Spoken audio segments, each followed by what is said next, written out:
وای دا زه چې وایم ځم جنت ته دوزخ نه پېژنم زه په جنت کې محمد غوندې جانان لرم. السلام علیکم ورحمت الله وبرکاته. ملګرو دا هغه مبارک او مقدس ځای ده، دا هغه مبارک مقام ده چې تاسو به د ډېرو علما کرامو د خولو څخه اورېدلي وي، خو د دې مبارک او مقدس ځای زیارت به مو نه وي کړی. دې ته غار سجده ویل کېږي.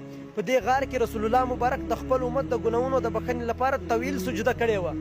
کله چې رسول الله مبارک خبر سو جبرائیل علیه السلام ورته وفرمایل چې ستا د امت په هم ځینې کسان جهنم ته داخلیږي. رسول الله مبارک د دې خبرې په اورېدلو ډېر زیات پریشان او خفه سو او دې غره ته راغی او په دې غار کې سجده ولګوله او ویې فرمایل چې زه به تر هغو پورې سر پورته نه کړم چې الله تعالی جل جلاله ما ته د امت د ګناهونو د بخښنې زیری رانه کړي.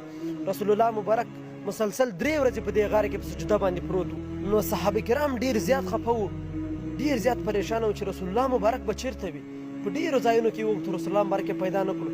اخر د دې غره طرف ته راغلل او له یو شپانه څخه یې پوښتنه وکړه چې تا خو به دلته څوک لیدلی نه وي. شپانه ورته وویل چې نور خو مې څوک نه دی لیدلی، خو دلته د یوه انسان د ژړا اواز راځي او له کومه وخته چې راسي چې دا اواز راځي زما بزې او میږې هم خوراک څښاک نه کوي، په خپل ځای باندې پرتې وي.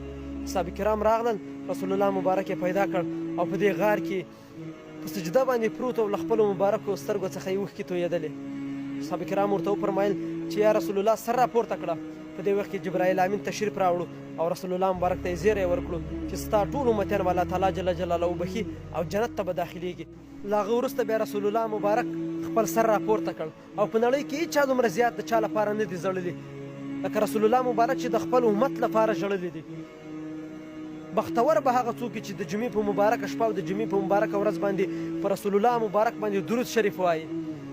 رسول الله مبارک فرمایي وایي ما ته به تر هر چا هغه څوک زیات نږدې وي چې پر ما باندې زیات درود ویلی وي.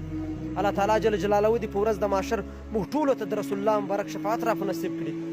که هر چا د دې ویډیو زیارت کړی وي تر اخره پورې دا ویډیو کتلی وي په رسول الله مبارک باندې صرف یو ځل همدا اوس درود شریف ووایي او دا ویډیو تر نورو مسلمانانو پورې ورسوئ چې ټول مسلمانان یې زیارت وکړي او په رسول الله مبارک باندې ډېر درود وویل سي.